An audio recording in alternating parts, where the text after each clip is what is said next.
Hey guys, it's coming into another installment of Own It, Never Falking, Seen It, and in this video, I'm going to be reviewing a movie that for years people have told me that I need to see, and yes, I have never actually watched this movie. That is the 1981 adventure classic, Raiders of the Lost Ark. And, of course, what Raiders of the Lost Ark is essentially about, if you've never seen it, which, again, I never saw it, so there's definitely people who haven't. We center on this archaeologist, of course, known as Indiana Jones. He is very dedicated in what he does. He also is a college professor, and basically, he is appointed by a bunch of government agents who basically tell him that there is this very rare artifact known as the Ark. And basically, you know, the Nazis are trying to acquire it. They're doing what they can so they can use it for very manipulative and altruistic purposes. And basically, Indy has to do what he has to do, what he can to reclaim this Ark from them before it falls into the wrong hands. And along the way, he also becomes entangled with a former flame of his, Marion, who constantly keeps getting kidnapped throughout this movie. And basically, he really has to decide, is he what he really is focused on? Is it getting the Ark or going with Marion? And that's really all I'm going to say. So yeah, let's get the elephant out of the room. I haven't seen this movie. I know, shocking. You're probably clicking off this video like, why am I subscribed to this uncultured piece of shit who doesn't know what he's doing, who claims to be a movie reviewer, but he hadn't seen Indiana Jones? I mean, I have seen Indiana Jones, and it's The Kingdom of the Crystal Skull. Yeah, I know exactly what you're thinking. Trust me, I myself have very much thought of watching these movies, but I just never have gotten around to it. Every single year, I tell myself you're gonna watch these movies, and I just haven't. But my friends have been very adamant about watching, especially a good friend of mine, Andrew Hayes, and I thought, you know what? I think it's about time that I finally sit down and force myself to watch this movie. I was very, excited to, for sure. I've heard so many great things about it. And it's as good as everyone says. I mean, I'm not going to, build up anymore. Raiders of the Lost Ark is as good as everyone has says. It is absolutely a masterpiece. It is one of Steven Spielberg's best films by far. And I think it is one of the greatest adventure films really ever made. And we're going to get into why all that is, starting off with the cast. Now, once again, I'm going to be reiterating a lot of stuff in this video that you've probably heard 1,000 times before, but I'm going to try to be as fresh as I possibly can. I don't know if I'm really going to offer anything that new, but again, I've never seen these movies, so I figure I basically owe you guys a review of them, and yeah, the casting here is absolutely excellent. I think everyone really does an incredible job in this film, but we got to talk about Harrison Ford, because it is incredibly a very, I think just a very sort of, thankful situation that he was really in. I think Harrison Ford, I mean, not many people get to play two of the greatest characters of all time. Han Solo and Indiana Jones. Those two are regarded as some of the best characters ever written. And, again, not many people really get to do that, and as good as he is as Han Solo, this is absolutely the role for him. He absolutely slays it as Indy. He has I think, the very sort of confident, but he knows how to ride the line between confident but not too confident. Indiana Jones is someone who, he really enjoys artifacts, and yes, he has messed up a lot of times, but he does feel like a quintessential American hero. He feels like someone audiences are able to identify with in that way, and I think Ford just portrayed that perfectly. He had the badassery of him down well, but he also had the charming, genuine side of him down very well, and I really did enjoy it overall. I think Harrison Ford absolutely killed it in this role. Everything everyone has said, he's just fantastic in. Every single line of dialogue he has just feels so convincing, and again, I've gone on enough. He's one of the greatest actors working, for a reason, and this film very much does prove that. He was phenomenal here.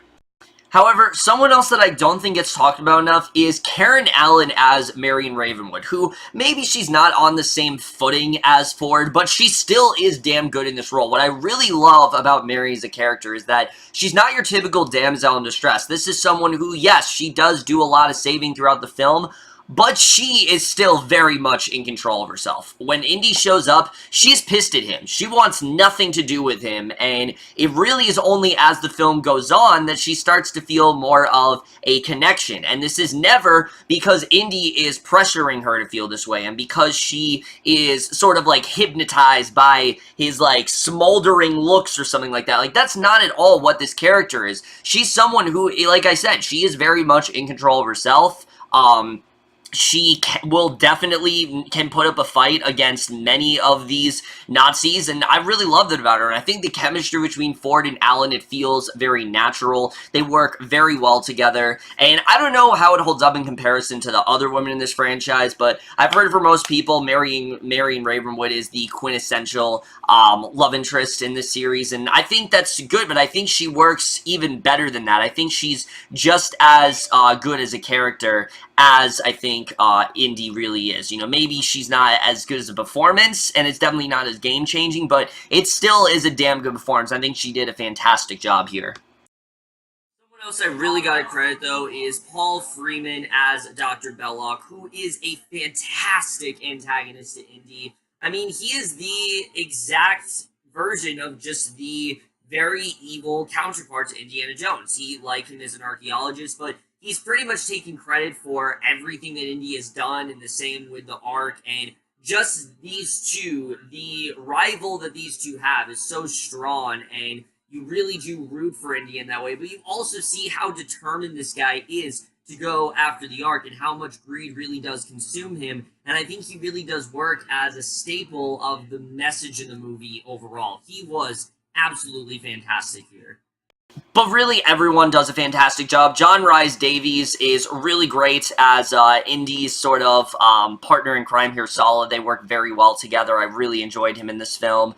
I also really loved Denholm Elliott as Dr. Brody. He was definitely very good. I really enjoyed him in the film. There's a lot of really great roles in this film, honestly. I'd be here all day if I kept going on and on, but I think really everyone does a fantastic job here. I think everyone does work very well together. And again, this is stuff that everyone has said, but again, it needs to be reiterated. I really do think everyone was incredibly well casted. I really don't think anyone, could have played this role better, and I think everyone just did a phenomenal job overall.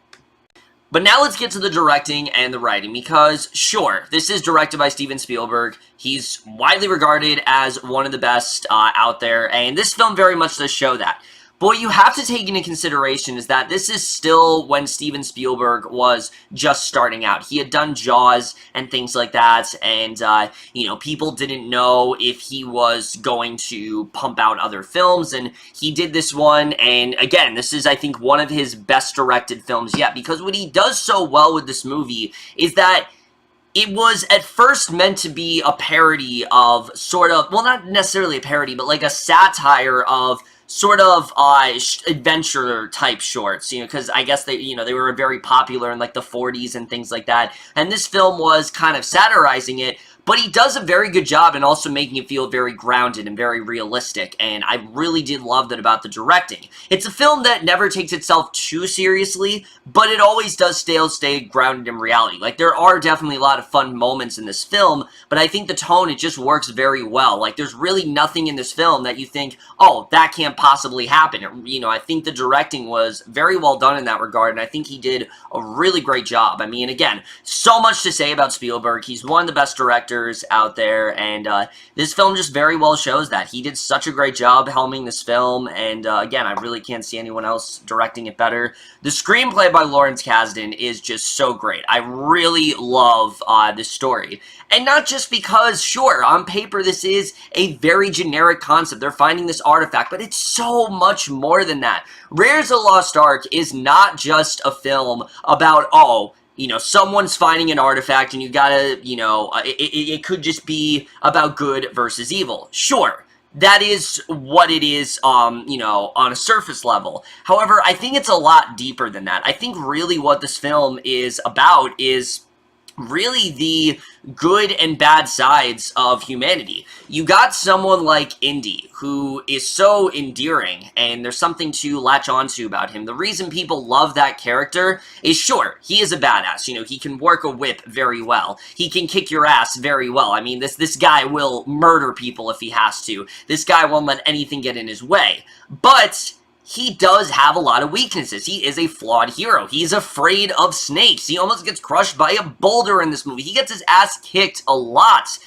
But even beyond that, he still is someone who feels very human in that sense, because he has made a lot of mistakes with Marion, and you can see that that damage is very much still there. But even in little scenes, like for example, when he is a college professor and all of the teenage girls are clearly swooning over him, he is completely oblivious to it. He doesn't bat an eye. He doesn't try to connect with them. This is not a Transformers Revenge of the Fallen situation where there's something creepy going on there. No, he has no idea that they clearly aren't paying attention to the lesson. They're paying attention to him and his good looks and things like that. And again, it just makes the character really relatable on a human level. This is someone who, yes, he is a badass, but he's not always ahead of everyone. He's not always on top of things. Things do not always go well from here. Marion gets kidnapped a lot in this movie, and Indy, again, he can't really stop it. He can't really save it. He tries to save her as best as he can, but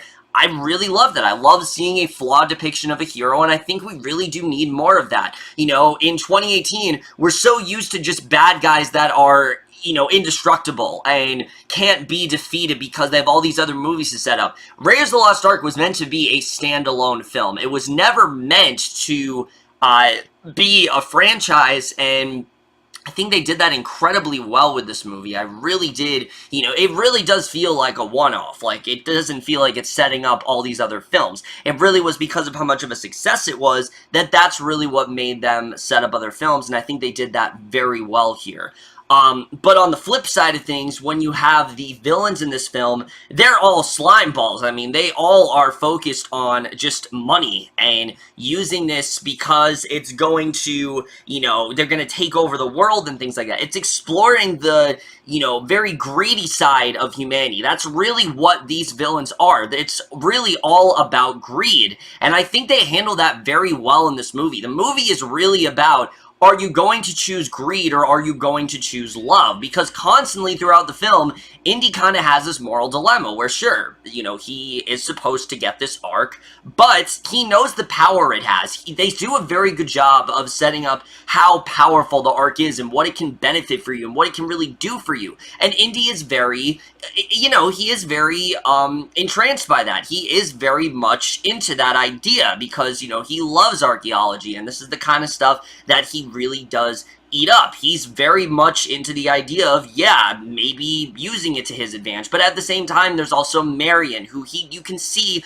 he does want to make things right with. He does very much care about her. He sees she's in a very dangerous situation because she also is someone, you know, she does have a connection to the Ark. I'm not going to say what it is if you haven't seen the film, but she does very much have a connection to it, and I think that, you know, the way it's handled is not necessarily how you would expect it to be, and that's something I really love about this film. I love, like I said, that Indiana Jones is a flawed hero. He's not someone who is always perfect. He's not always on top of things, but at the same time, they do enough stuff to make you root for him, and I think they did a very good job with that overall. And the story is a very compelling one, just them going after this arc. It's a very simple premise, but the root of the story and the heart of the story is really Marion and Indiana, and can they really repair that damage, and, you know, can they possibly, you know, go back to being a couple again? Can that actually happen for them? And I think that's something that people really don't think about. That's really what this movie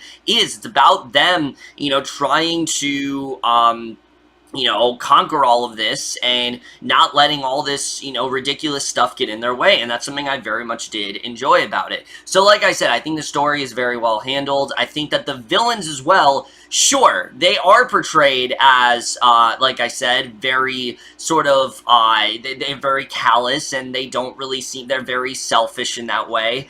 but at the same time, that's exactly what I think Kasdan was going for. He's trying to portray them as just these evil corporate bastards who are just simply focused on this one artifact and think it's going to benefit them, and they're not going to let anyone else take it away from them, and they're so set on using this power that in the end they do choose greed over humanity, whereas Indy, you know, he doesn't necessarily want to do that. He's a little bit more conflicted, and that's something I really do love about. So like I said, I think the writing is just so well done in that regard. There's so many fantastic scenes in this film. The opening intro with Indy in general is one of the greatest scenes I think I've ever seen. He might have the greatest intro in any film ever, just because of how well done it is, but that really is due to the cinematography. The cinematography in this film is a work of art. I mean, the fact that this movie was released in 1981 and it still holds up as well as it does, I think really speaks a lot of volumes for how well composed this film really was. I mean, obviously, in 1981, there was a lot of limitations. It wasn't like today where you could just find a graphic on a computer or you could just, you know, edit it in post. Like, you didn't really have the ability to do that like they do now. You know, they had to be a lot more... you know, they had to use the resources they have, and what they had was really well done. There's a lot of scenes here that are very practical, and they work very well. When Indy is running away from the boulder in the opening scene, which, I mean, this is not a spoiler. Everyone knows that opening scene. I'm sure everyone's seen it at some point. It feels real. You feel like that boulder can crush him. You feel like that boulder is coming after him. It never feels like he's just running after nothing, and I think they handled that very well here. Or, for example, the, another really good example is the train scene, when Indy is on this, well, not train, the truck scene, which is one of the greatest action scenes I think I've ever seen, to be honest with you. Everything about that scene just feels so real. Why? Because it was. Harrison Ford was actually on that truck. He was doing all of that stuff. In fact, there's a huge thing that when he actually got hurt in the movie, that's in the film. They did not take that out, and it just makes it feel that much more real. And everything about that sequence I absolutely love, because you're so used to seeing, like, basic car chases, and you never really see someone outside of the vehicle and going around it and going on the rooftop and things like that and trying to hang on for dear life just by the side of a vehicle or just by a tire or something, and it's handled very well. I love everything about the cinematography. Also, the ending of the film, there is a lot of, not necessarily graphics, but kind of otherworldly stuff, and it's very well implemented. Like, it really does not look dated at all, and there were some things in here that were legitimately creepy. And again, it's pretty sad when a movie from 1981 holds up more than a movie from 2008. Now, I haven't rewatched Kingdom of the Crystal Skull in a while, but from what I've seen, the effects in that film are incredibly dated, and here, it is anything but that. It is, like I said, very well composed. Just all the scenery is very well done, and I could not be more impressed when it comes to cinematography. The score as well, it's one of the best scores ever written. Again, I know I'm sounding very redundant here. I'm sounding like someone who has said this stuff, in countless other reviews, but I just can't praise enough. That score is great. When you hear the da-da-da-da-da-da-da, like, that just gets you so pumped for the movie. You want to see Indy. You want to see him going on this adventure. It's a very inviting score in that way, and it's just so well written. It's one of the reasons why John Williams is one of the best composers out there. I mean, he really knows how to add music that not only is, obviously is melodical and things like that, but he also adds a lot of feeling and a lot of emotion towards it. Like, he knows how to make you feel in that given moment. Listen to that score and listen to Jaws. You don't think it's the same composer. That's how good he is in this movie, and that score is just so well done. Also, the editing in this film, the film is very well paced. It honestly did fly by for me, and it's under 2 hours. I was very surprised. A movie like this is under 2 hours when nowadays it would probably be over 2 hours, and it shows that, you can get the most mileage out of characters without having to be 2 hours long, and they did exactly that in this film. There really wasn't anything here that I felt needed to be cut out, and I think they handled that very well. So now I do want to get into some minor spoilers for a second. I'm not going to say anything that crazy that happens. Like, I am going to talk about the ending and things like that, but I'm not necessarily going to talk about the ending. I'm going to talk about this dumb complaint that people have developed over the years, which I have heard this in countless reviews. I've heard this from many people. For some reason, people have this notion that Indy serves no purpose in the main events, and that any of the action in the story, you know, would have played out the same if Indy wasn't involved. I don't really know how that came to fruition. I defy you to find a story problem. Here's my jaw. Drop it. All right. Indiana Jones plays no role in the outcome of the story. Like, if he weren't in the film, it would turn out exactly the same. Oh, I see your confusion. You don't understand. Indiana Jones was the one in the hat with the whip. No, I do. And if he weren't in the movie, the Nazis would have still found the Ark, taken it to the island, opened it up, and all died. Just like they did.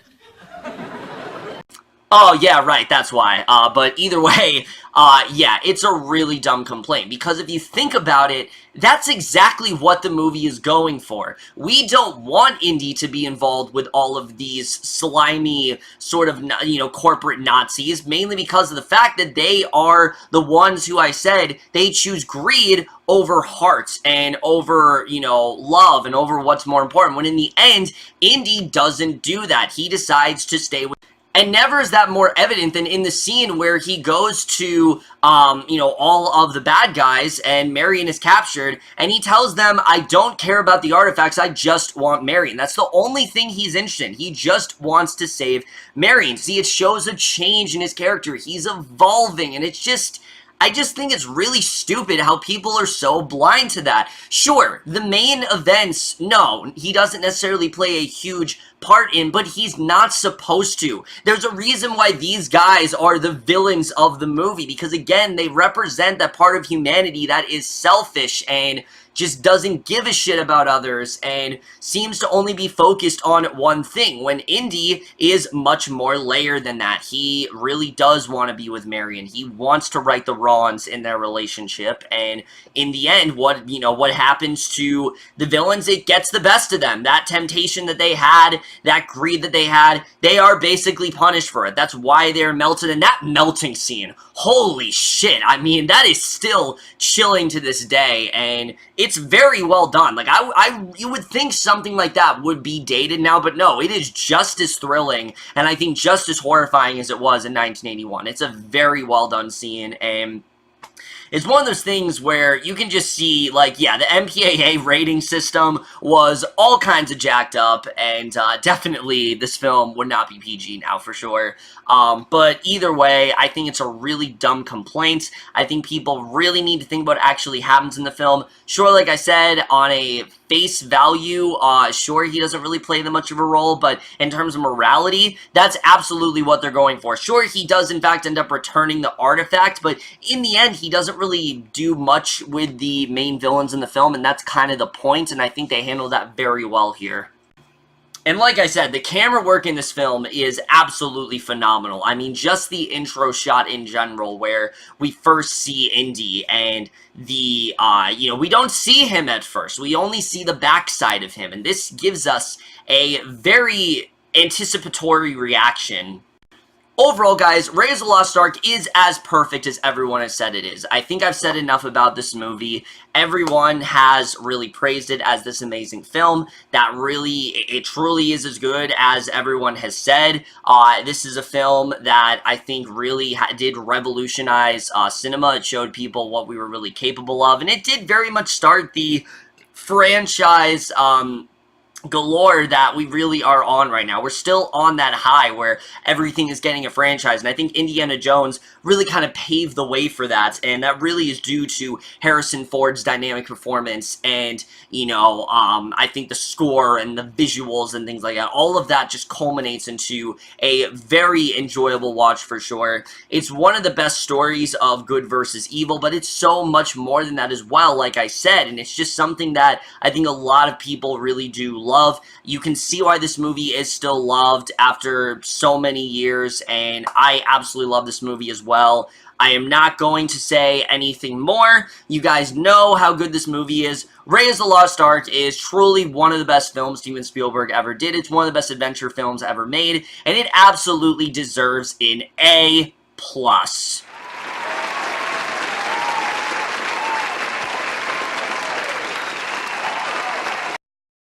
So yeah, finally, I reviewed Raiders of the Lost Ark. I'm very happy that I finally reviewed this film. Like I said, people have been on me for a very long time about it. I am going to review Temple of Doom and Last Crusade very soon. In fact, Temple of Doom, I think, is probably going to go out tomorrow. We'll have to see. But either way, guys, in my review of Raiders of the Lost Ark, let me know what you guys thought of this movie overall. Love your thoughts on it. You've seen this movie, so you definitely do have a lot to say about it for sure. But that's it for this video. Hope you guys enjoy. I'll see you guys in my next video, and we'll see you guys for that. Okay, bye.